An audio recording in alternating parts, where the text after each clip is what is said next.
Okay. Hey guys, what's up? This is a very, very, very, very, very impromptu live stream.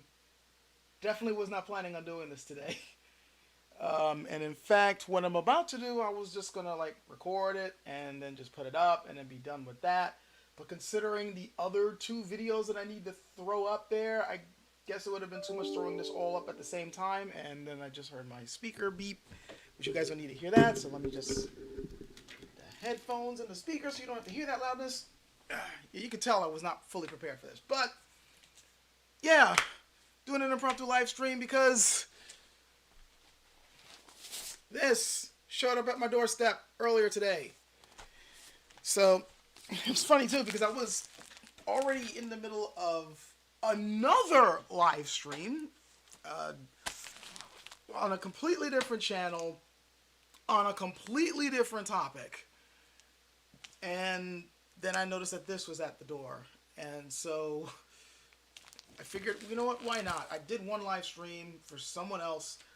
Might as well do one, for myself here with this thing. You know what's really funny? I just noticed they got a "Sorry We Missed You" sticker right on here. So, and it's UPS. Why am I not surprised? These guys look for any excuse not to do their job.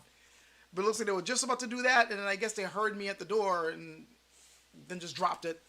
So, here we go. So, I'm pretty sure you guys can guess that this is a sword. I mean, that's what I'm assuming.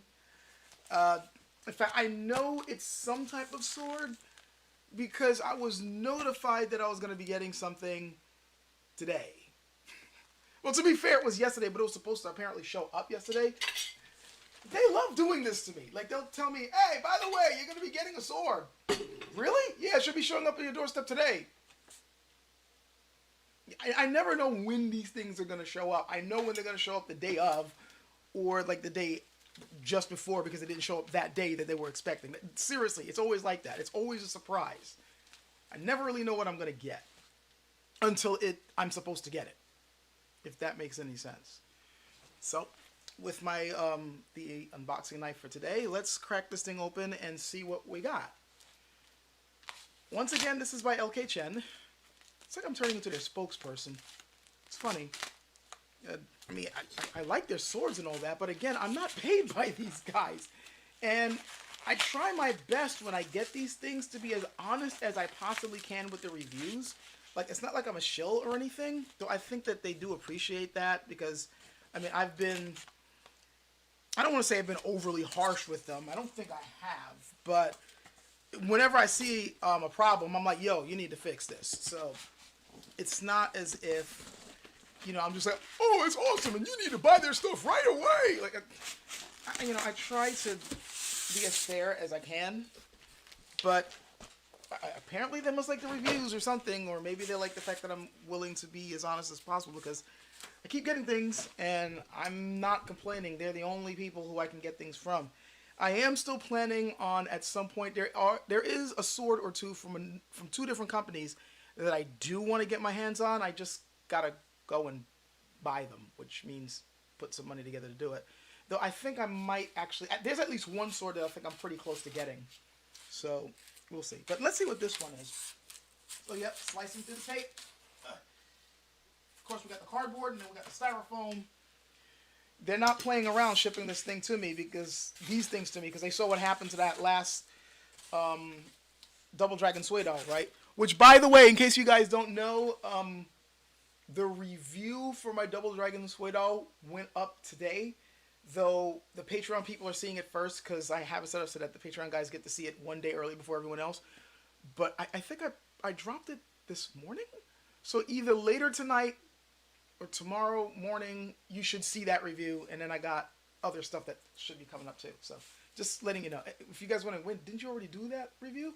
Well, I had to do an addendum to it because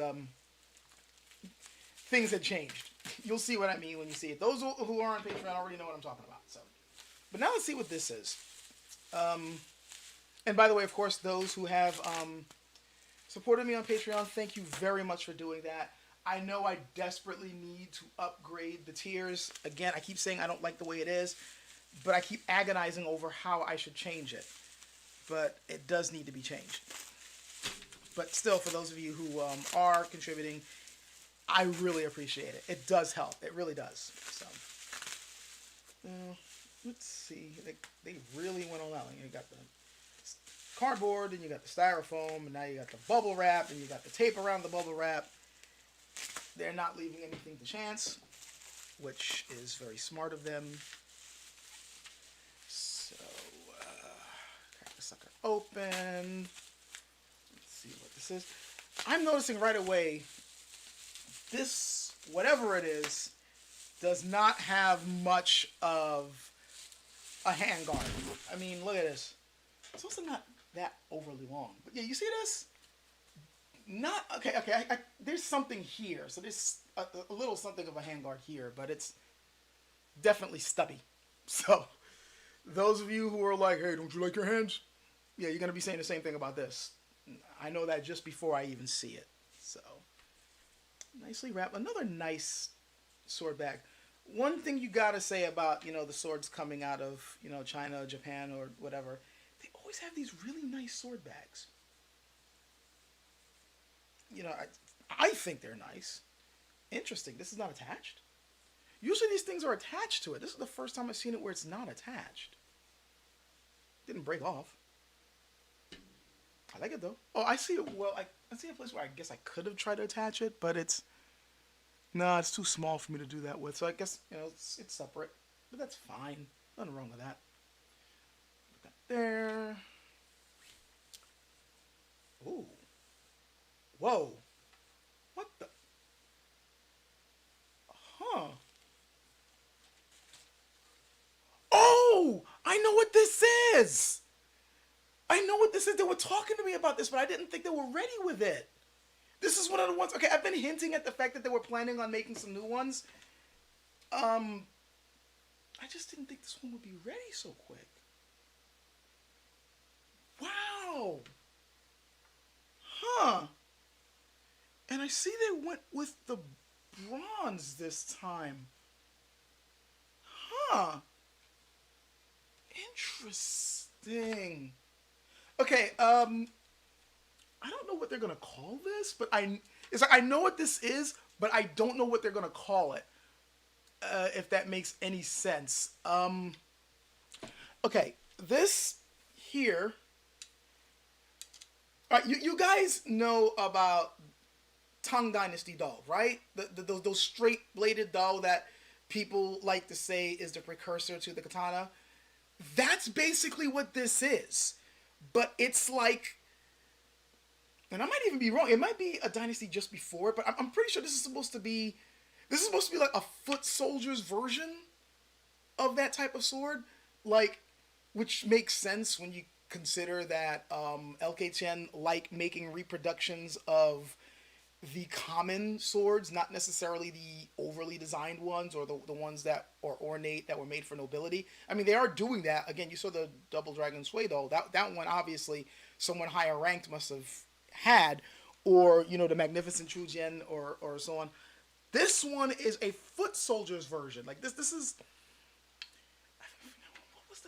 What did he tell me? It was like I think he was calling it like a frontier sword or something like that. Like, this is... Oh, wow. Yeah, this is supposed to be like the one that, the guy's out up in the, like, I don't want to say out in the mountains, but like, this is where you would put like the guys who are in the outposts somewhere. Like, you got your forts, out in the edges of your territory. Like, I think this is the stuff that they gave to those guys. Which outpost, I don't know. I'm working off of memory here. It's been a while since I had this conversation. But man, they got this done quick. Well, then again, considering the simplicity of it, I guess it's not going to be too hard. But they told me they were, trying to make it as close to the real thing as possible. Not surprising. It's LK Chen. They want to get the balance right, the weight right. And this...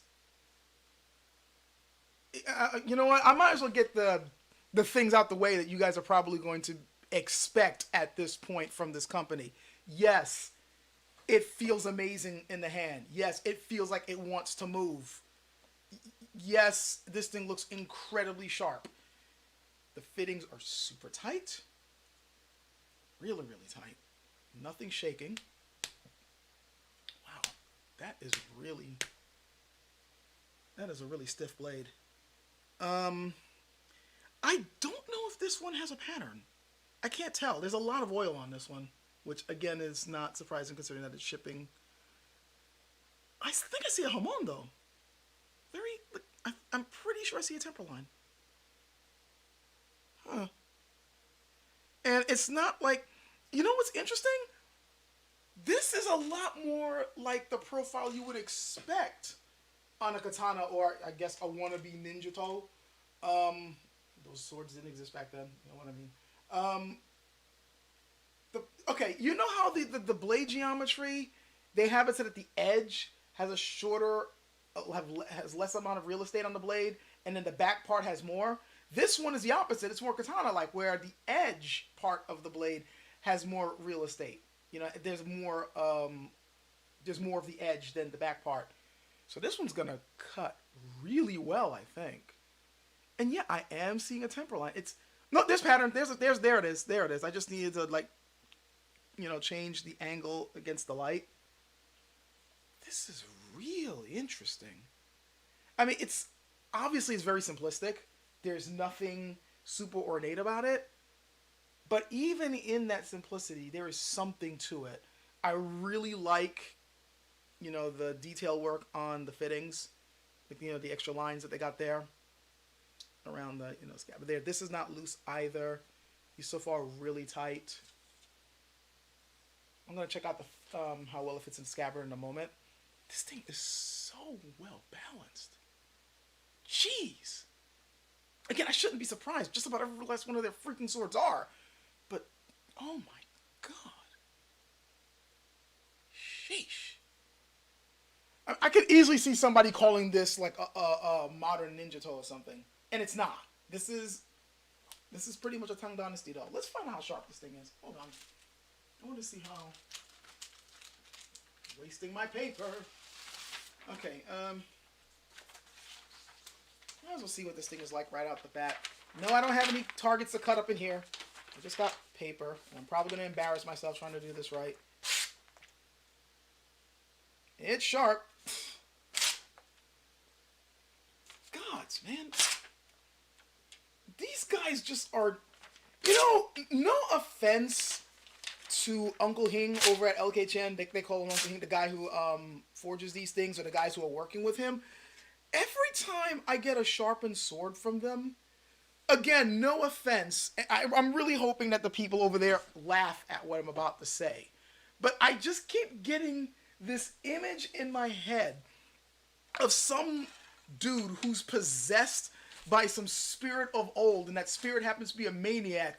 This thing needs to spill blood. Like, these things are ridiculously sharp. Like, oh my god. Like, they're just not happy until it's gonna cut a fool. Like, did it spill any of the blood of the people sharpening it? Then it's good enough. It's good enough. Yeah. That's what I keep getting that image. I'm not saying they're that crazy. I'm just saying that's the image I get in my head. This thing be sharp. It's definitely sharp. And I see, yeah, I just noticed somebody called this rose gold. No, this is bronze. They just started working with this. Like, they're now having, instead of working with brass, they're now working with bronze for their fittings, at least with some of their swords. So you get that darker color. It's rather interesting. God. I'm definitely going to have to examine this some more. Well, obviously I am. I got something to review, right? Time to find more bottles. Actually, you know what? It's about time, even though it might mean eating some ramen, it's time I grab some tatami. I think I owe you guys that much. Still, Jesus. I like the length of this too. Jeez. Again, this is, by the way, this was made to be used in two hands. Very straight. Very, very straight. Trying to see if I can find any imperfections in the blade, because every now and then you find something slight. Maybe they sharpened a little bit too much on one side or the other. Not really finding anything. No, that's even. I thought I saw an uneven polish. No, no, it's even. It's just a trick of the light. I don't have perfect lighting in here. I don't really have very good lighting in here, so sorry. Mm. This is nice and tight. Yeah, there's no gaps in here, like with the handguard and the blade. And plus, now that it has that collar as well, it's definitely going to be a good fit. Oh my god. This doesn't even get in the way. Well, for one thing, I'm so used to using swords with one hand. That's my style. But this feels like, I mean, in one hand, this feels almost like nothing. In two hands, forget about it. Oh my god. Jesus Christ. I'm right now, I'm imagining if Skull was holding this with his two-handed check. Ugh. Jeez. Targets would just run away if this was in his hand two-handed. Jesus. Well, that means I'm going to have to, like, not just do one-handed cuts. I'm going to have to do two-handed cuts with this to, you know, test out how well it feels. I really do like that it has it's a very, very faint temper line. Besides the usual pattern-wielded steel that they work with, it's very faint. I don't think you're going to be able to see it on the camera. I'm going to have to take pictures. But it's very faint. Maybe you guys may have gotten a chance to see it. But it's there. There's actually a Hamon-like temper line in there. It's there. Like, wow. And I love the feel of it in two hands. This really does feel like it's not like it's... Oh my god. Jeez. This really feels like nothing. This is just... Huh. You do your sword flowers with it. It's really, really, really nice. I gotta watch it though. I got that freaking... Alright, you guys are gonna get really mad at me for saying this, but I've been doing all this with a rotary cuff injury for almost a year now that I haven't really had it properly taken care of. So I really need to watch when I'm doing those big swings, but I mean, it's not like my arm's falling off, but I gotta watch it because every now and then the pain hits. Still, man. Okay, if there's one early criticism I can give, though, I don't know if it's just simply part of the design. I think this is me more of a personal thing than anything else. I like my fittings a little bit more flush with whatever you're putting it on. And I'm pretty sure you guys might notice how this fitting just kind of jumps out. But then again, what can you do about it? I think you can pretty much point that to almost all swords. I like my stuff a little bit more flush. But no, this is still pretty good. It's not crooked. Really interesting. Okay. Once again, I'm impressed. I keep worrying that I sound like a shill, but what can I say when they keep pumping out really cool freaking swords? Damn. Like, it's just like, that's all I want to... Well, seems to be all they want to do, but it's just... Oh my god. Man. I can't wait to cut with this thing. When I start doing the test cuts with this, hell, how sturdily it works. I might want to go out in the woods and maybe do a little bit of destructive testing on it. That's not really my thing. I don't really like doing destructive tests. But I might push it a little bit. Maybe. I did accidentally push though you guys didn't see that. I accidentally pushed the white arc den that they make a while back when I was cutting stuff up. I accidentally kind of missed and hit my cutting stand, and it ripped out a chunk of the cutting stand. So, blade was fine. They do know how to make a blade, I will say that. This could use a bit of a polish, but again, this is, you tend to have a little bit of tarnish on fittings when it travels. That's the nature of the beast. It's not their fault. Whoo, man. This is something else. It's beautifully balanced, as far as I could tell. I like the simplistic design of it. It's very well balanced. It definitely feels good in the hand. It's got one hell of an edge. I'm not seeing any fittings loose or anything like that. The polish looks good. The grind looks decent. This is probably going to end up being another positive review when I get around to it. which I should get around to it quickly. I need to hurry up and churn out my reviews a lot faster. So yeah, this was what was in the box. I did not know this. Like, yeah, this is genuinely me looking at this for the first time. Like, whoa, I didn't know what I was getting in the mail, and I didn't even know there was anything to get in the mail until pretty much last minute, and then here it is, and this comes out, and I'm like, wow, this is something else. And this came out really, really good.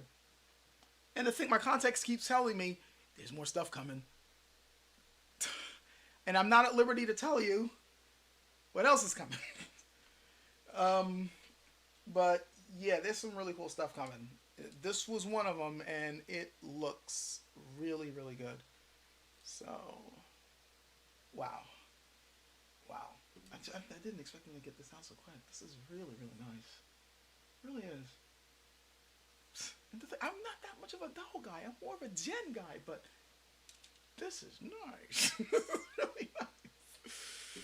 Oh, man. Okay, I'm noticing that there's a whole bunch of stuff in the comments, and let me look at that really quick. Again, I wasn't planning on doing this, so I'm not going to keep this up for that much longer, but I did promise to do this live, but I will at least answer a few questions while they're here. It's a beautiful recreation. Do ornaments change the balance of the sword completely? It depends. It depends on how the blade is balanced. It depends on where the ornaments are. It depends on, you know, what they got at the end. Normally, ornaments like these, like if you're talking about tassels and stuff like that, they don't really mess up the balance all that much, if at all. They will, however, alter the way you use them.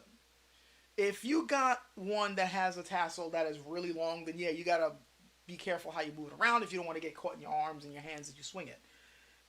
If they're a lot closer, because I've seen some people who adjust their tassels so that's really short, so it's kind of like stubby-like this, then it doesn't matter what the hell you do with it because it's just not going to wrap around your forearm. But as far as altering the balance, unless it happens to be like a rock at the end of it or something really heavy like that, it doesn't really affect it. The things that tend to affect the balance are more the fittings that are on the blade itself. Particularly, like, you know, obviously the pommel can affect it. The amount of weight that's on the handguard. Oh, I forgot to show you guys this.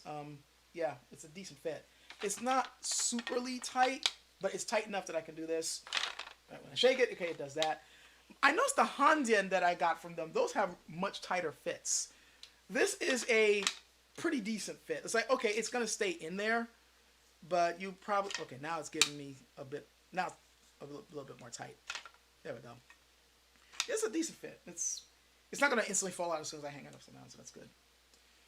But yeah, as far as changing the balance, it again depends on how heavy the fittings tend to be, usually, you know, on this end of the sword. So if you got an overly heavy pommel and or overly heavy handguard or big ones, that can affect the balance of the blade.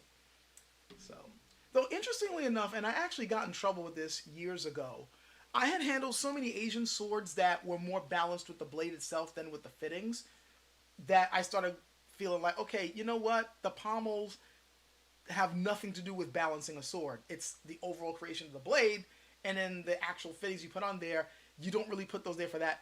And I forgot that that's not necessarily true when it comes to European swords. So I have to be careful when I'm saying that, yeah, these things don't affect it all that much, or they affect it a certain amount. It usually depends on the construction of the sword itself. Most Asian swords I've handled, much of the balancing is done in the blade itself. The fittings that you put in there will affect it somewhat, but it's not as if they're the deciding factor ultimately. That they will, I mean, obviously you put a weight on one end, it's going to have some kind of effect. It's just that they tend not to have too much of a weight on this end, if that makes any sense. Okay, combat ready? Yeah, definitely. Oh, somebody earlier was asking about that. That thing, the pole arm. I'm actually really shocked that I have not done a video on this yet. I keep meaning to do it. In fact, I was supposed to have done my plan was to do a video on this last year after I got it. I just haven't been able to get around to it. It wasn't going to be a review because this has already been reviewed. In fact, those of you who have been on Skull's channel should already know what this is. because he already reviewed it. And I literally mean he already reviewed it, this very piece. This is the podal from Hanwei. I'm going to take this off so you can see the blade. Yeah, this is it. This is the same weapon. Literally the same weapon. When I went over there to visit him last summer, I saw this. He knew I wanted it, and pretty much got it as a gift. Well, sort of a gift. I offered to pay for it because the moving expenses and all that, but he still was like, "Oh, I know you wanted it." I'm like, "Yeah, I'll buy it off of you," and so here it is. And yeah, pretty much everything he said about it, I agree. It's a nice piece. It's weighed nicely. The wrap on here is really, really nice. But the blade is a little too flimsy for my tastes. I don't know if you guys can see that. I mean, it's not wushu steel, which I wouldn't even want it if it was. But it's still really, really thin. This is not something that you're going to want to do destructive tests on with a blade this thin and with an edge that thin. But, you know, typical testing, you probably can cut tatami with this. You probably can maybe certain bottles, but you want to be careful with this. Something else that I knew about this that he didn't. I mean, I really wanted this weapon as is because I think it's cool. But if we're going to be real, this... Okay, it is a podao, but it's kind of wrong. What I mean by that is an actual podao would not have a handle this long. It would probably be more like this long. I know these days they sell the really long ones, and in a lot of old school kung fu movies they got podao with that are pretty much staff weapons. That's not entirely historically accurate, although they did make longer ones. But once you start getting into a longer category, where you start getting into halberds, now you're going more into guandao territory. And while there were podao that got close to it, they generally a podao is supposed to like be the handle's supposed to be like that long. So it's not purely it's like a cross between a pole arm and a long-handled two-handed dao. Like it's sort of like that. In fact, another name for this was the bandit knife, because of, to go into the brief history of this, a lot of, like, there was, you know, kind of like in modern days these days when they come up with weapon restrictions, like saying that, you know, civilians can't have certain weapons. Like these days, you know, they're against certain automatic weapons going into civilian hands, depending on what country you're in. Back in cold weapon days in China, they were doing the same thing. They were saying, okay, the civilian population are not allowed to there was a certain period of time, I forgot exactly which dynasty, but they were like, you're not allowed to have pole arms. It's illegal. So what peasants, and especially what a lot of bandits were doing, was they were getting their hands on their machetes or their like dao, or like the stuff that they normally would use for farming, or they would just get dao, and they would break the handles and then like stick like a freaking farming handle on it, like like maybe for like a shovel or a pitchfork or something. And since it was, and they wouldn't make it super long, it would be like if they bump into an official, they'd be like, hey, no, this isn't a weapon, you see, this is my farming tool. Yeah, you can see it's a machete, right? I mean, this is not an actual sword. I use this to help cut the bushes. You know, the bushes are really far away, so I gotta kind of like, extend it like this. But it's a farming instrument. It's not a pole arm. And they were actually able to get away with like loopholes like that. That's how pretty much how this got created. So, yeah, that's pretty much what this is. Like, this is not, the guandao is more of a military weapon. The podao, even though I'm pretty sure some military guys might have used it, it was more known to be used in civilian hands, and especially it was infamous for, guys on the road jumping out there, and coming out with you with, these makeshift long-handled weapons. So that's kind of a brief, kind of half-assed history of this particular piece.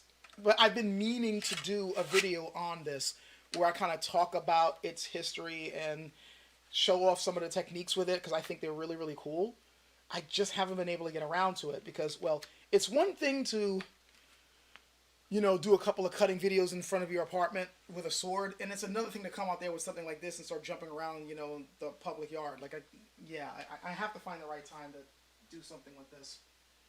So, and also there's something else I'm planning on doing with that as well. I have not forgotten about those hook buckler things that LK Chen has sent me. Skull had already done a video showing some techniques using it against a sword. But those things were actually meant to be used more against other polearms. And so I wanted to try to explore the techniques used for that. That's still in the back burner. I really need to turn that out, but I need somebody to swing at. So, yeah, right now I don't really have anybody who readily is able to jump out and I can swing at or they can swing at me. So, but I'm working on it. I'm working on it. So, see, I already answered that question. It's not rose gold. It's bronze. Soka approved. Someone's asking, I seem to only prefer the sword in Han Dynasty. Do I ever think of swords of different dynasties? Actually, yeah, I do. In fact, I started out with this stuff with the same type of Dian that so many other, Kung Fu or Chinese martial arts practitioners work with. The ones that are based on Ming and Qing dynasty designs. Well, this one here is not really a live steel blade, but like this one used to be my favorite sword to practice with for a long time. The Adam Su Dian that's offered by Hanwei. And as you can see, it's a typical Ming/Qing design. And also this one over here. Got so much crap over here. This one here, which for a while was one of my favorite swords to cut with, this is definitely more of a Ming or Qing design. And it has a much wider blade. I won't say a much heavier blade. It's only like about 2 pounds, 4 or 5 ounces, something like that. It's not heavy. It's also really nicely balanced, though the handle is a little extra long. But it's it's a nice piece, 30-inch blade, nothing out of the ordinary. What got me on this whole thing where I started working with Handian is this sword right here.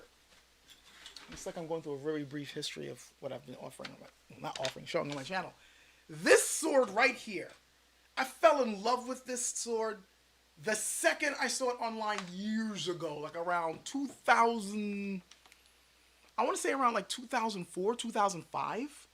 I saw this one day on a Chinese forge website that is no longer around, and I believe the guy who made it his name is Zheng Wu. And this sword was being sold for like $1,000 freaking dollars. And I just saw it and I'd never seen a design like this before. And I instantly fell in love with it. I loved how flush it all was to the scabbard. I loved the design of the handguard.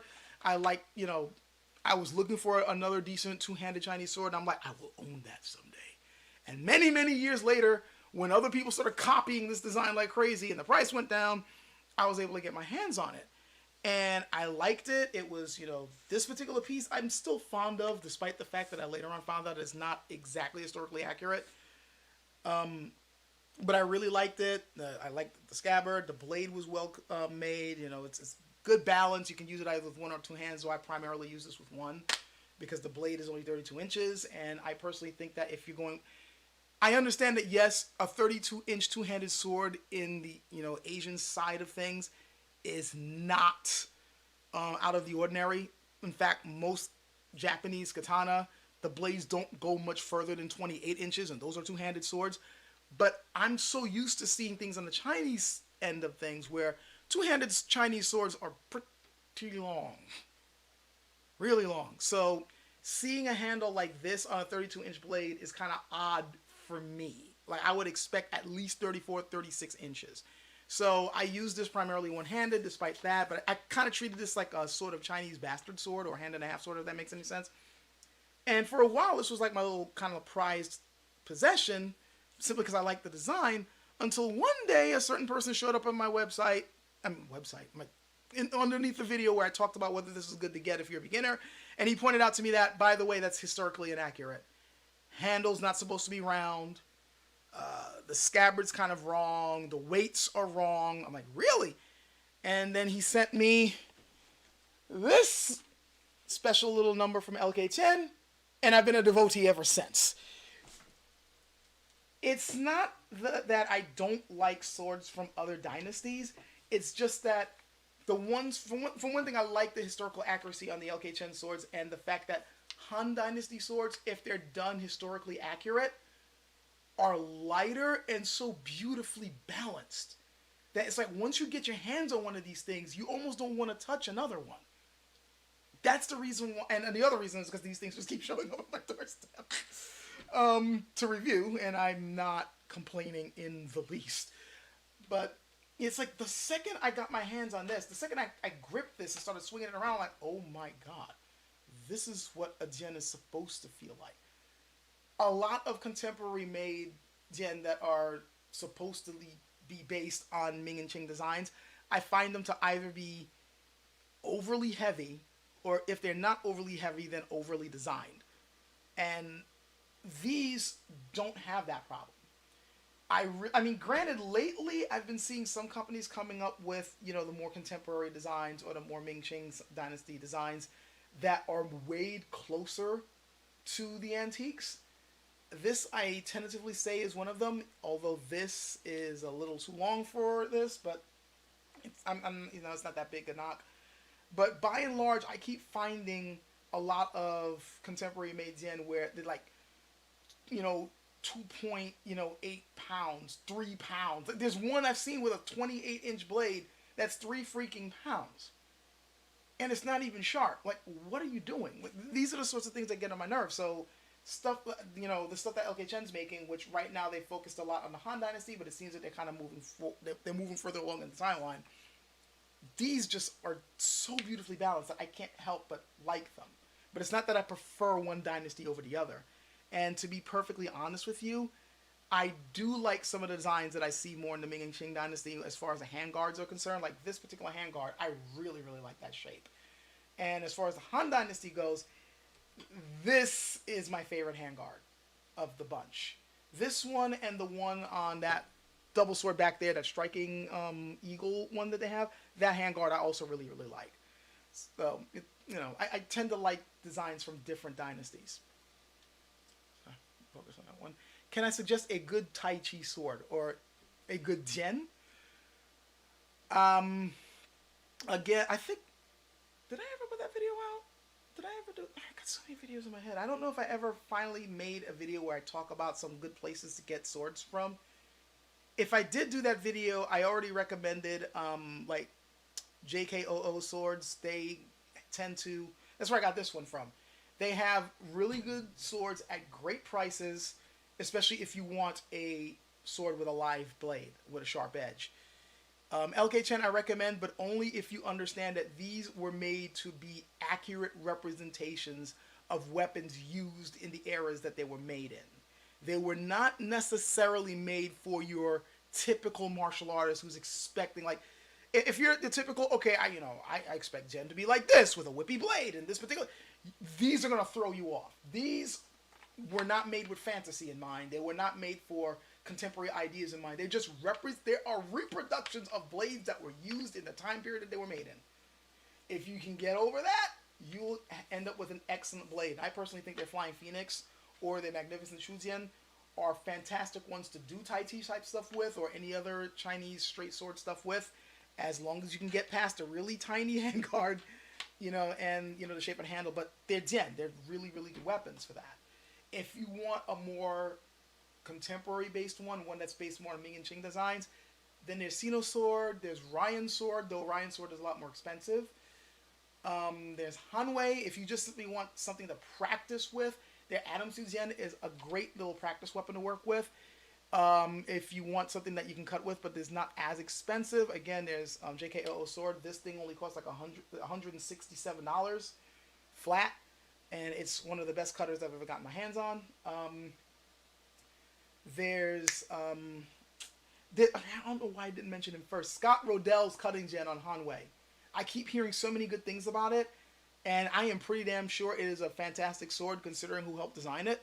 I mean, the guy's like the freaking patron saint of modern day Chinese swordsmanship. So there is that. He also has one that was made specifically for sparring with a dulled edge and point, so you can work with those. Really, it just depends on what you're looking for. If you're looking for a live blade, then yeah, JKOO Sword or Ryan Sword or even WLE.com. WLE.com is a really good one-stop place for a Chinese martial artist who just wants to get their hands on some gear. They do have an okay sword section, though you will find more of the kind of cheap end of swords on that site. The typical stuff that you usually see people using when they're in tournaments or doing forums, things like that. The Longchuan knockoffs, as I like to call them. But they do have some really good swords there as well, but they tend to be in the higher end. If you want to get their better swords, expect to spend at least $400 and up. And if that's out of your price range, then I would suggest jumping onto like say JKOO Sword instead, because they have stuff that's again $167. You know, I I don't know what else to say about good cutting sword. The only thing I'll knock them with is again the length of the handle, but whatever. They do have others that are a little bit more expensive, but more made like, you know, the swords from the later dynasties, you know, the Ming and Qing dynasty era. So I hope that answers your question. Then it says, wait a minute. This thing suddenly jumped on me. I'm sorry. So the rest of the dynasties are really good in sabers and falchions. Yeah. For all my focus on Dian, you really get a crazy variety of different sabers or dao with different Chinese dynasties. Like just about anything you could want for a single-edged sword, they got something for you. Like, do you want one that's straight? You can look at the Han Dynasty, Tang Dynasty. You can look at Sui Dynasty. You got stuff. You want something that is slight curve, but you can still thrust with it? You got stuff. You got the you got your goose quill sabers. You got you know, you got your straight back sabers. You got stuff. You want a pure curved blade? They got versions for that too. You want a really heavy one? They got something for you. You got one that's really long? They got stuff for you. You want more of a polearm type version? They got stuff for you. They have a ridiculous number of single-edged weapons, and all of them are great in their own way. So, yeah, for people who are more saber-minded, who might want a more... I like saying to people who like Western single-edged weapons, like, you know, messers and things like that, or sabers, you're like, I wonder what the Chinese stuff is like. You'll find something you like. Just about any type of configuration you can think of, they probably came up with it. It's crazy. Is that maybe one of the finest swords? Have we seen the work of a new sword maker? You know what? I think it's still kind of early to say. But I do know that as far as the company LKChen Swords is concerned, they really want to be like an Albion of the East. And it looks like they've been improving steadily ever since their first batch of swords that I've tested and reviewed. And they really take like constructive criticism to heart. Like if you tell them something like, you know, by the way, these fittings are a little bit loose, the next ones you get, everything's going to be tight. If you tell them, you know, the edge on this was okay, but the next one you get is going to be a lot sharper. They take things to heart, like right down to, you know, I think this handle is a little too thick. The next batch, they're going to be straightened out. Like these guys really try to fine tune their stuff to not only be as close to the real thing as possible, but to also be good swords, period, and to be made at a high standard of quality. And they're affordable. That's the other thing I get. Unlike Albion, which Albion makes fantastic swords. Don't get me wrong. You get what you pay for with them.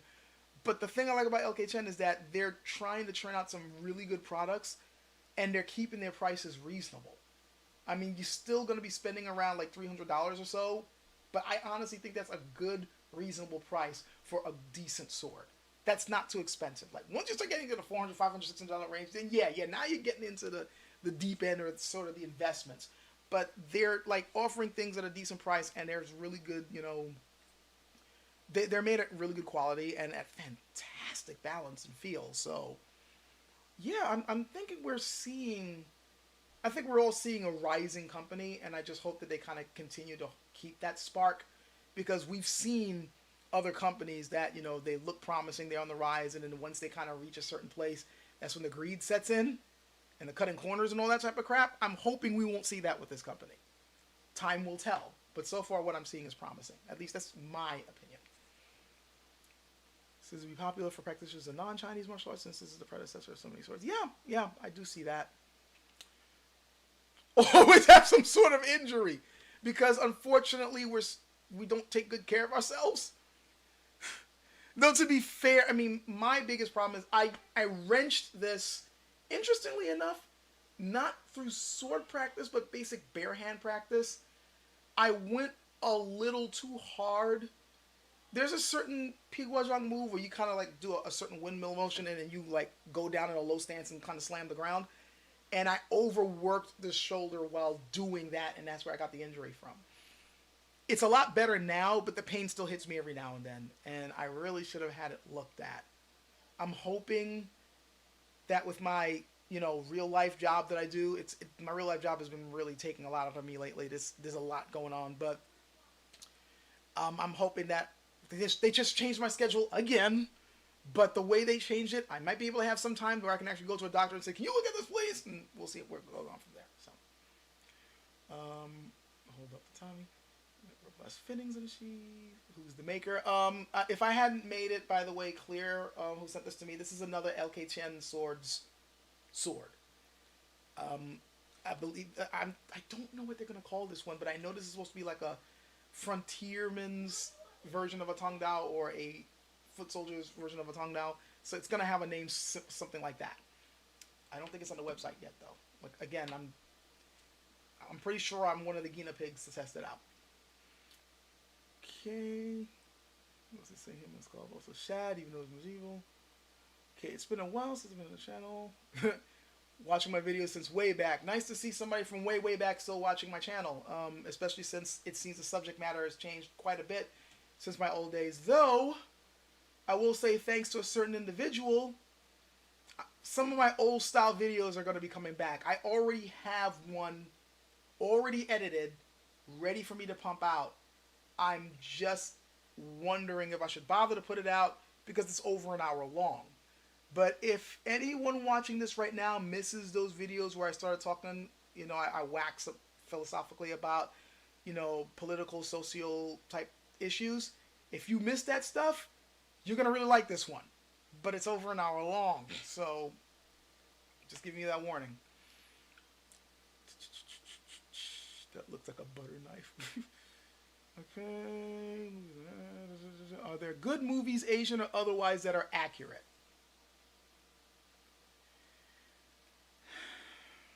Depends on what you mean by accurate. Chinese are prone to not having an accurate version of their past like Westerners do. How many people believe that medieval knights had big, honking, super heavy, dull swords? Right? That's still prevalent in our society, and unfortunately, too many of our movies still have that misconception. They're not, immune to that sort of thing. Though I will say that, at least as far as a lot of martial arts movies from China go, there's some that are more accurate than others.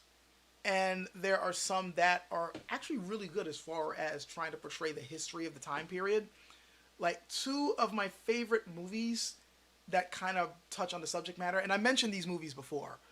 The Magnificent Ruffians and, is it called The 18 Weapons of China, the Deadly Weapons of China, something like that? Those two are two of my favorite martial arts films because they take something that happened in that historical period and basically build a story around it. So the movie The 18 Weapons actually focuses on the chaos that was going on during the Boxer Rebellion and what was, the different gangs or the groups that were being paid by the Qing dynasty emperors to try to incite these rebellions to fight against the foreigners, but they, what a lot of people don't know or they don't really want to face the facts of is that during that time period, martial artists were considered pretty low on the totem pole. Most of them weren't educated. A lot of them, were superstitious. So they were believing in things like magic and special techniques that are able to protect them from bullets, and that's just not gonna happen. So this movie actually touches on that subject, and in fact, the main character of interest is one of the old masters of one of those gangs who basically faces reality and is like, F this, I'm not going to train more people to go out there and die. And then the other gang sending assassins to kill him for daring to spread this information around, like saying that, no, I'm not going to. So I like that movie for that historical context. And since it happens to be a film directed by Lau Carl, I can always mess up his pronunciation of his name. Lau Carl Leung, I believe is his name. One of the legends of Shaw Brothers. He's one of the few directors that actually really wanted real Chinese martial arts in his films. If you want to see some fantastic weapon fighting, you got to check that one out. Just for that alone. The fight scenes in there with the weapons are insane. But I also really appreciate it for the historical background and the cultural background that the story takes place in. The next one I like is Magnificent Ruffians, which also takes a realistic event in Chinese martial arts history and builds a story around it. Namely, the fact that when China was modernizing, martial arts and martial artists, as a consequence, were just thrown to the wayside. They're like, you guys are useless. What do we need you for? It's like, we got guns. We have trains and ships now to transport goods, so we don't need, armed escort services to send goods from one place to another because we don't got to worry about the bandits, messing it up.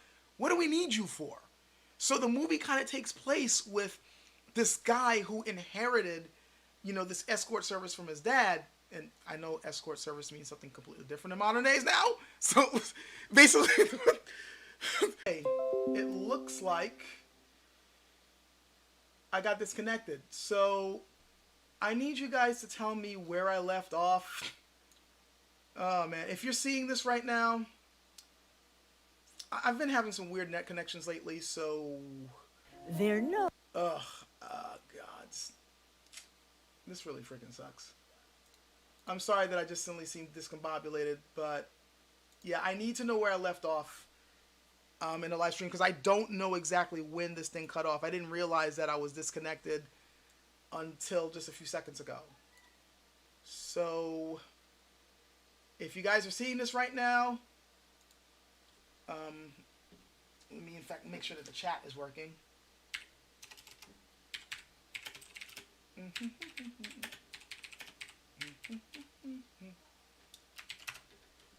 I guess this is a sign that I need to cut off anyway. I wasn't really planning on this. Oh, put these swords back here so I can at least have access to my keyboard. Yeah, this is looking like... I don't know when I got cut off, but I'm going to assume I got cut off in the middle of yapping about the first movie, 18 Weapons. And I know that's not the official name of it, but that's one of the names I know it as. The other one I was going to mention was Magnificent Ruffians, which one is a film I like because it kind of takes place with the cultural and historical background of when martial artists and martial arts were not really considered useful anymore in China. And so the movie takes place with this guy who inherited his father's kind of like shipping service where in the past, whenever they wanted to send goods from one province to another, they would hire these guys, these martial artists, these trained fighters who could protect, these goods from bandits who might be trying to, rob them on the road. But now that they got ships and trains and stuff, these guys really aren't needed. So this guy basically inherited his father's business and can't really do anything with it. And not only that, but he's like, because he trained really hard in his father's martial arts, he's also highly skilled, but his skills are useless. So now he's like, what the hell do I do with this? And he kind of ends up doing some bad things with it and ends up being the villain of the film. And the protagonists are these guys who are also martial artists who have nobody has any use for them. They're not going to hire them for anything. They're not going to use them for bodyguards. So again, they got these martial arts skills that nobody cares about. And so now they're, in the street begging or, like doing whatever the hell they can to like, they're pawning their weapons. They're finding ways to steal food, and I find that to be really, really interesting and a more realistic take on what martial arts had to go through during this time period. And not to mention the fights in there are also insane. So I'd mention those two. But, as far as answering the question about what's the most realistic one as far as a weapon standpoint, it depends on what you mean by realistic. Like, if you're looking for realistic fighting, well, martial arts movies are always going to exaggerate something. So you're not going to necessarily find anything exactly like real fighting. Though some are better than others. Like some of the later Donnie Yen films like Chapeau Long or, Flashpoint or, those type of films. The fighting in there is a little bit more realistic. If you're looking at the... these are films from... this was more of an Indonesian film. The Raid and The Raid 2, that's a bit more realistic, I guess. Although it's also very over the top with the violence. I guess there are films like that I guess you can check out. So I need to hurry up and get through these questions. Term. It's not a sword, it's a large knife. Okay, you guys just saw that. If I can come down where I got some pole arms. Oh, that's demo. Yeah, what's up, man? Yeah, I know. We still need to spar. You still need to skewer me with your spear. I get it. I know. For bread, it's a butter knife. I miss Jinshi's Forge. It had some nice looking blades for it. Yeah, I miss Jinsha as well. I really do. I wish they were still around. Though at least if we're going to be looking at a silver lining, at least we got a couple of other companies that were able to take their place. But I do miss that company. They had promise. Any updates on them making trainers? I have not heard anything about that. It would be nice. I do remember their earlier kind of like fiberglass weapons that they had. No, it wasn't fiberglass. What the hell was that? What was the material? I don't remember. They had some synthetic blade that they were using, and I liked it, but it definitely wasn't safe for anyone who didn't have padding because there wasn't much flex. So if you thrust and hit someone, you could do some damage. I mean, it wasn't sharp, but it was hard. You would hurt someone.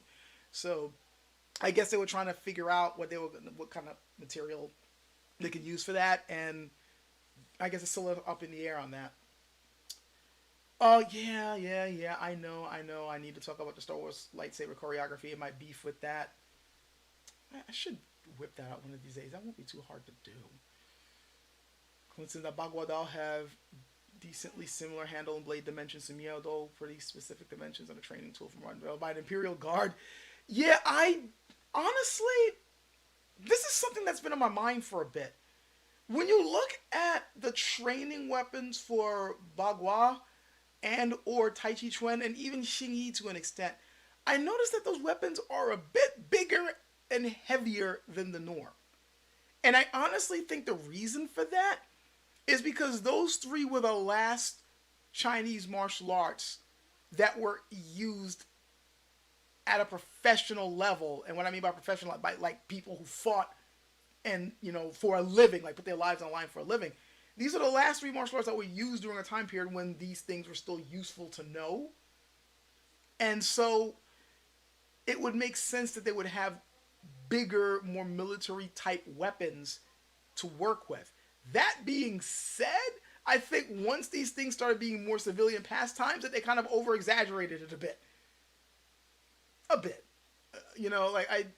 Dao have gotten really ginormous lately. The ones that I've seen people practicing with, I'm like, I really don't think that was used on the battlefield.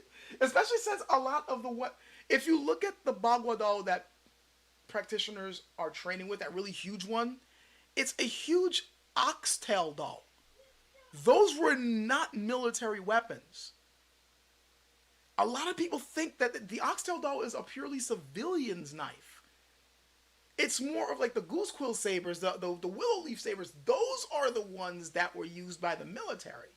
And they were not that huge. Now, if you want to talk about the huge ones, that's when you get the Chong Dao, or, I forgot the one. People tend to use the word Mio Dao very liberally these days, even though it's really the name for a specific type of weapon. But those type of two-handed Dao, the shape that they had is not the same blade shape that you would see on a so-called big Bagua Dao. So it seems to me like maybe it was them trying to approximate what the bigger, more military weapons are like, but using the civilian version of it and then just enlarging the civilian version of it. Again, this is my speculation here. There could be a whole different reason why that thing was made the way it is. But I do know that the oversized military weapons have a decidedly different shape. But it's also kind of interesting to me that you see these bigger weapons with these so-called internal arts. Because the Tai Chi sword, most people think of the Tai Chi swords being these short ones, but I'm seeing many times the more advanced practitioners using the bigger two-handed ones, but using the one-handed. Using these more of the military versions of the weapons. So I'm thinking there's something to that. Exactly. And my speculation is, since these were the last ones that were used, in Chinese history in a, practical way before all the practicality went out the window, that means they were a little bit more married to the heavier weapons, and the more military style weapons. But again, this is speculation. So it says you mentioned the Handian being balanced differently from the Ming and Qing one. I got a Handian and okay, you have a Handian and you want to get a Ming and Qing one. How should it feel? More blade heavy? I'm gonna be saying this with take what I'm saying with a bit of a grain of salt, because lately with the research I've been doing on a lot of the antique gen coming from the Ming and Qing dynasty era, I'm beginning to see some stats that are kind of going against the conventional wisdom. But generally speaking, the gen that are used during the Ming Dynasty and the Qing Dynasty tend to be a bit heavier and shorter than the ones that you would see during the Han Dynasty. Han Dynasty, the gen there were pretty long. And from what I've seen, pretty light, barely over 2 pounds, if even that. The Qing versions are not that much heavier than 2 pounds, but they still will. I do see sometimes certain antiques crossing over into the 2 pound territory. That being said, the shorter ones, the ones at 28, 27, 26 inches, tend to be below 2 pounds. Like I'll see them like around 1 pound, 8 ounces, 1 pound, 12 ounces, somewhere around that. But by and large, I tend to see blades like this with, these later dynasty designs, where the blades are obviously wider and shorter. And what that tells me is, one, and there is proof of this. Remember, the Dian wasn't really used militarily after the Han Dynasty. They did make something of a comeback militarily during the Ming Dynasty, and I think during the Song, but I don't want to put money on that. I know definitely during the Ming we saw it kind of come back a bit, but then by the Qing it became pretty much a civilian's weapon again. But I'm thinking that because it became more of a civilian's weapon, the shorter blades kind of make more sense. And also because if you have a very long period of history where you're mostly using single-edged weapons and those are pretty much made for cutting, it would only make sense to me that if you're going to be going back to the Dian, you're going to be a little bit more cut focused.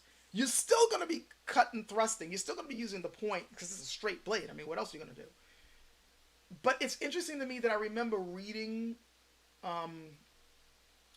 which book did I read it in? I think it was one of Adam Hughes' books, where he was picking up how some people were complaining about the fact that people were using the Dian more like Dao than like Dian. And this was back during the Ming Dynasty. They're just saying that, these guys don't even know how to use this weapon right. All they're doing is chopping. So that tells me that having more of a cut-oriented style of melee weapon crossed over into these, which is why these would end up having a bit of a wider blade.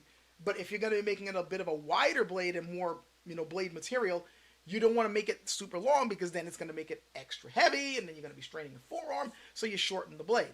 And besides, a lot of the blades that they were working with were around that length anyway, and so I'm thinking that's what it is. It's kind of a mix of the times as well as the change of the blade shape, but also working with the techniques they were using at the time. I mean, going from the end of the Han Dynasty all the way to the Ming Dynasty militarily, not using a straight sword, that has to affect your one-handed swordsmanship some. That has to have some effect on the style. And of course, the effect on that style is going to affect how you want the swords to be.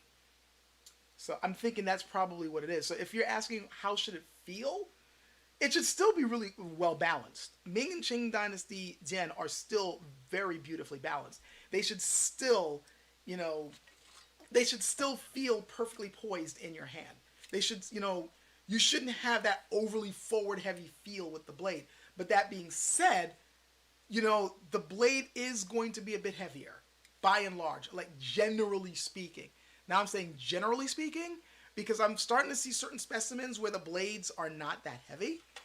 Well, I was looking at, certain Ming and Qing antiques online, and I was noticing that they were kind of hovering below the 1 pound mark, maybe slightly into the 2 pound territory. Oh, I didn't mean below the 2 pound mark, sorry. Any swords going below the 1 pound mark. It's not a sword. Come on. But yeah, generally speaking, they're about heavier, but the balance is more or less the same.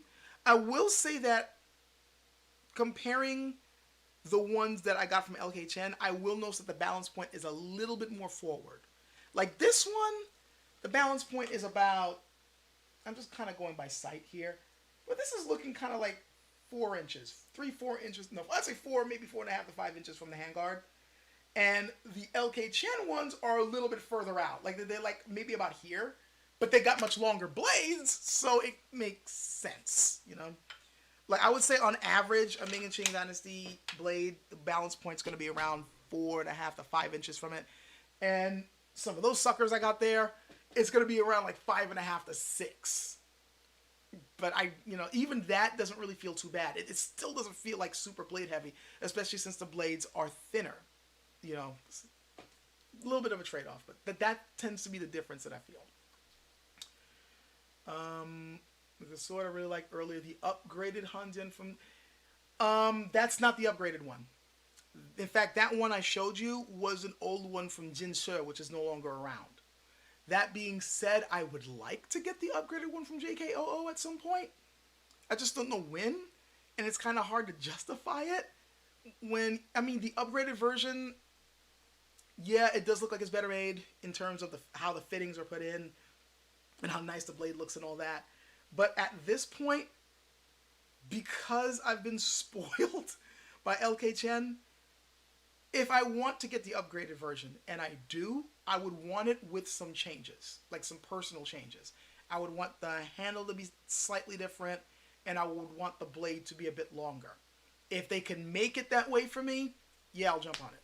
But like right now, it's kind of hard for me to justify grabbing it at this point. And I don't see any more questions popping up. I don't even know if I'm still live. This thing is telling me that I'm live. I am going to risk screwing things up. I'm going to hit reload and see if maybe that's going to change the chat. Because I don't see any... It's still telling me that I'm unable to connect to the chat, and that's kind of telling me that I'm probably not live. But it's still telling me that I am. So I don't know if it's true. So let's see if I screw this up. Please don't screw this up. Let me see. And... Well, I'm still live. And yeah, there's a whole bunch of freaking questions that I didn't see earlier, and now they... I wasn't expecting to do... I wasn't even expecting on doing this for an hour. I thought it'd be done in half an hour. All right, the last batch of stuff that's here now, that's what I'm going to be working on. Oh, and by the way, yeah, I just saw that there's somebody actually put in $5. Thank you, Gemini Samimi. I hope you're still here. Yep, love my work. Thank you very much. I really do appreciate it. I just didn't want to... If you had asked a question, I didn't want to miss it, so... So I already upgraded. No. Earliest. That looks like somebody fully answered your question. The Scholar General. Can always rely on him and giving some really good information. Good things about The Longest Day in Changsha. I have not heard about that movie, but now that you mentioned it, I need to look it up. Escort service. Yeah, I know. Escort service. Oh, you see, all these questions you were telling me, I saw this. All that stuff, I didn't see it. I should have reloaded it. See and hear you. Second movie. The beginning of the second movie when I said escort. Okay. Is the Tongdao flexible like the other LK Chen blades? It seems to be some flex to it. Let's find out. Might as well, this seems to be a much stiffer blade than those. But I do notice that when I do this, I can see flex already. I don't know how well you guys can see that. Like when I'm doing that, like I'm already seeing the harmonics and the vibration. Let me see here. Yep. There's still some flex. There's still flex, but it's stiffer. It's a stiffer flex, but it's there. And the point held up too. Nice. Because sometimes, when you get a really pointy, blade, the very tip, sometimes when you do that, it bends or breaks. No, this is still there. Man, this feels great in it. Damn. This wants to move. This is like, jeez. I'm like, part of the reason why I'm just doing this is because it almost feels like there's no weight. Like I really have to really tip this here for me to start feeling it against my wrist. But like once I'm up here, but it's just perfectly poised. It's just wherever I want it to go. Oh man, this is nice. Whew. These guys, Jesus.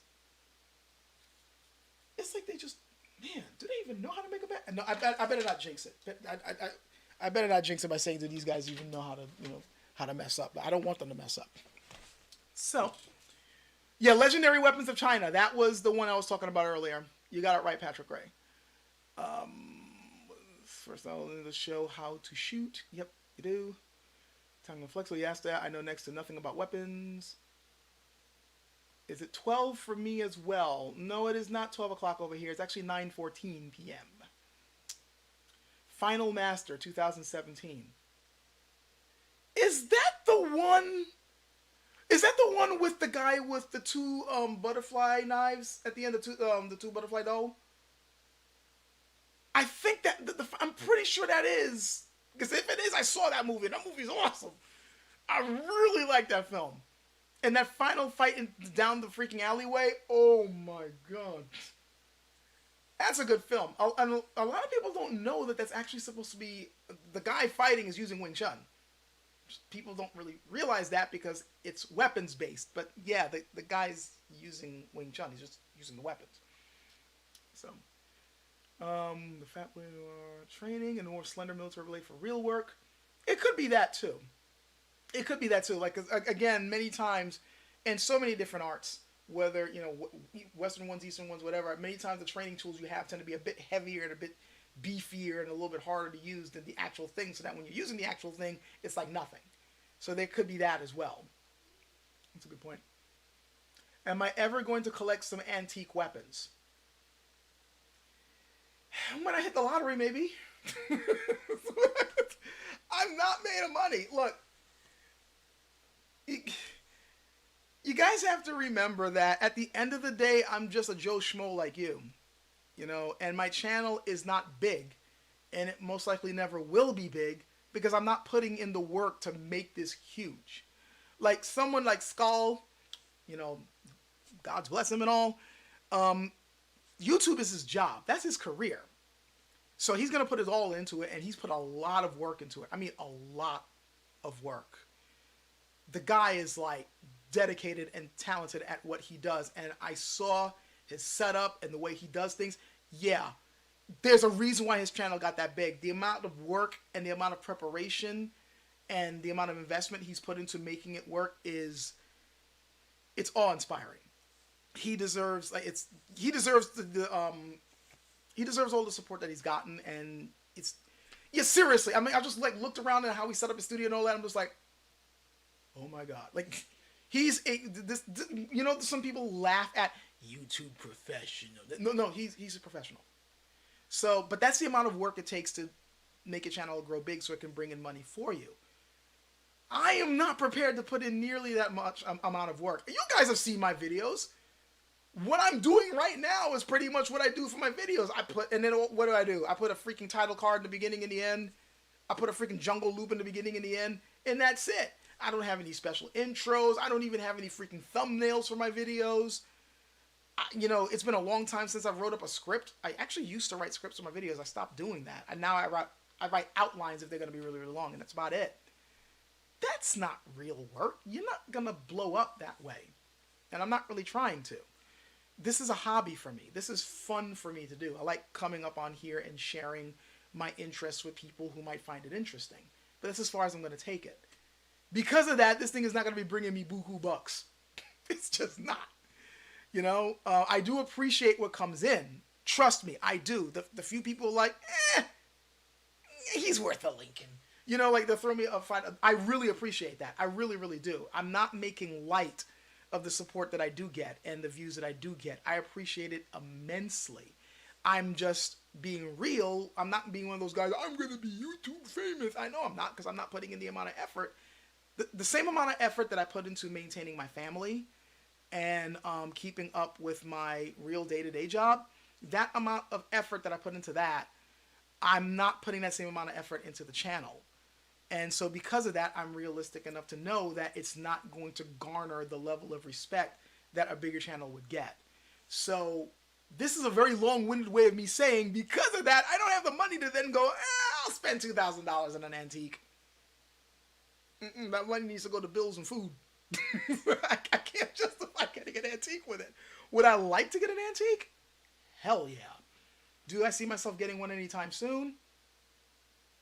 Not likely. I'd have to be making a lot more than I'm making right now for my job for me to even think about that.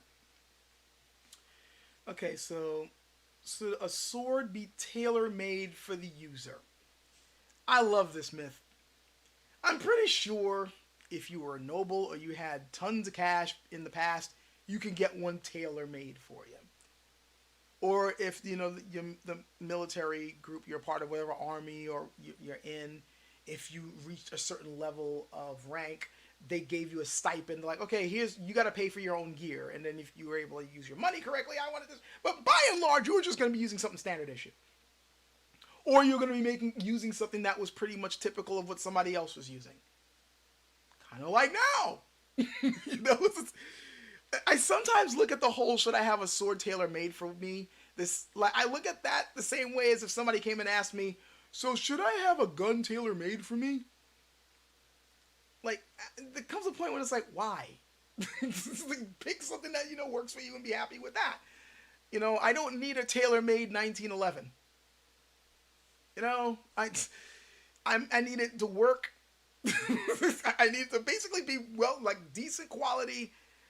For it not to jam on me, for it to work, and then when I fire it, that 45 is gonna send the guy spiraling to the ground. Like, that's what I want. Now, tailor made, like, it would be nice, but that's something for somebody who has the extra cash to spend it, and it might not be necessary. I look at that the same way with swords. Obviously, there are going to be certain considerations you might have, like if you're really tall, maybe you do want a longer sword. If you have problems with your wrist or forearms, maybe you're going to want, something that's a little bit lighter or something made for that. If, maybe there's a certain way you want the grip to be, and so on and so forth. But by and large, it was rare for somebody like, we're going to tailor make this sword just for you, unless you had the money for it. And usually when you did, it ended up being something that was going to be passed down as a family heirloom and not necessarily something that you're going to be taking on the battlefield with you. It was going to be more of a status symbol. So, no, I don't really think you need something that's tailor-made. If you want to get something that's tailor-made, just because it'd be nice to have, sure. But practically speaking, or for training, whatever, not really, no. Just find something that, find some swords, like, this sword feels good. That's it. That's really all you need,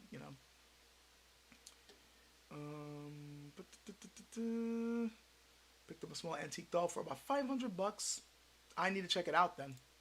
I'm sorry, I need to check out more people's channels. I wouldn't mind taking a look at that. Definitely wouldn't mind taking a look at that. What part of a tailor-made sword be worth spending cash on? Alright, these are the last couple of questions. This one, and how durable would a reproduction be compared to the original? Okay, so first off, what part of it would be worth spending cash on? Well, again, I look at getting a tailor-made sword as a vanity project. So at that point, it really comes down to, well, what do you want in your vanity project? Me personally, I'd want that blade to be as finely made as possible. Like the highest level of craftsmanship to make that blade gorgeous and well-tempered and balanced. I probably want the handguard to have, a really good, delicate design to it. I wouldn't necessarily want it encrusted with gems or precious stones or anything like that. That's just ridiculous, and I find it to be a bit too gaudy. But I definitely wouldn't mind it, like having some intricate design, having some really high quality wood for the handle and the scabbard, some really good quality fittings, maybe have some silver inlay in it. I've heard of some really cool blades made with meteorite where it looks almost blue. I wouldn't mind that, though the problem is meteorite tends to be a lesser version of iron and steel, so it might end up being a weaker blade. I don't know, but it's a vanity project. What do you think is worth your money, really? Like, if you want a personally made sword that you're gonna name it and pass down to your kids, you're like, this is the Scream Bender, or whatever the hell you're gonna call it. Then yeah, it's gonna be that. What do you think is worth it? I personally don't think it's worth putting a lot of gaudy things on a sword, but some other people might want it to be some type of fantastic fantasy-looking showpiece. I think the money should probably go to something that's a little bit more practical, but just the right amount of pizzazz. Just the right amount. Maybe like getting, if you can get your dream car, you're obviously going to want that dream car to still have a hell of a lot of horsepower to it, so most of the money's going to go there, but you want it in a really nice box. In other words, like, what's the car looking like? What are you putting on it? How nice, are the contours, the racing lines, things like that. You're going to be wanting to spend money on that as well. But that engine, that's what's really important. So that's where most of the money's going to go. And as well as how fine-tuned it is. So I kind of look at this the same way as a tailor-made sword. Okay, a tailor-made Hanjin with jade fittings would be sweet. That would be awesome. I wouldn't mind that. I wouldn't mind a Hanjin with jade fittings. I'd put up the money for that. So how durable would the reproduction be compared to the original? I think, technically speaking, I think the reproductions might end up being more durable than the originals. That being said, at least as far as the Hanjen that I've been seeing, those swords have lasted a pretty damn long time. It's kind of scary, the condition that they're in. I mean, we're still seeing rust and things like that on them, but they, other than the wood rotting away, you still see the freaking, handguards, and you're still seeing how long the blades are. They're still more or less intact. So they lasted quite a bit. But we have to remember that we're working with modern steels that are purer and stronger and tougher, and we're coming up with better and tougher alloys. So I think the reproductions are going to, by and large, be tougher. In fact, modern swords in general tend to be more durable than past versions. It's just fact. Even people who are like, man, I got this real old Muramasa back from this particular Muramachi period, whatever. And then you got some modern reproduction version of a katana that somebody picked up for $500. I guarantee you that $500 one's going to be able to take more damage. It's going to take more of a beating. I know that is blasphemy to some people. And all I got to tell them is, okay, let's go out there and chop up a bunch of tatami. Are you willing to do that? Not with this. Why not? I thought it was durable. It's funny that way. Like, we got a lot of beater swords out there right now that, by and large, if you gave it to somebody in the past, they'd be more than happy with it. So, generally speaking, a lot of our modern swords just tend to be better than the reproductions. But then we have to ask the question, who's making the reproductions? There's some companies out there making some really horrible reproductions. So, again, it depends on the company. As far as LKGen is concerned, they seem to be making some really good ones. So, yeah, I would put money that their reproductions would last a bit longer, be a bit more durable. But again, that's just me. I could be dead wrong about that. All right, it is now 9:26. I've been on for almost an hour and a half when all I was supposed to do was an unboxing. So I'm going to have to cut it off here, but thank you guys for being willing to jump on to such an impromptu live stream. I'm definitely going to have fun testing this piece out. It looks fantastic. It feels fantastic. I think they knocked another one out the park, but of course, once I start chopping things up, I'll know for sure. I really like how simplistic this one is, but at the same time, it's gorgeous in its simplicity, but that seems to be this company's MO. Jeez. Oh, man. Just a beautiful freaking weapon. Gods. Yeah, I'm going to have fun with this. I really feel I'm going to have fun with this. So, anyway, hope you guys had a good time. I'm going to take a quick break. I've been yapping for an hour and a half, and my throat's kind of sore, so I'm going to get myself something to drink. And then I'll probably jump on and play some Streets of Rage 4 or something. I wouldn't mind some other. If you guys have it, if you want to jump in, let me know. I've already beaten the game several times already. I'm playing on hard right now. Seriously, like, anybody who wants to jump in on either Tekken 7, Streets of Rage 4, or Lethal League Blaze, let me know. I'll be more than happy to jump in and we guys can play that. Maybe I'll live stream it. I don't know. But we'll see. Till then, take care, guys. Have a good one. And we'll check you out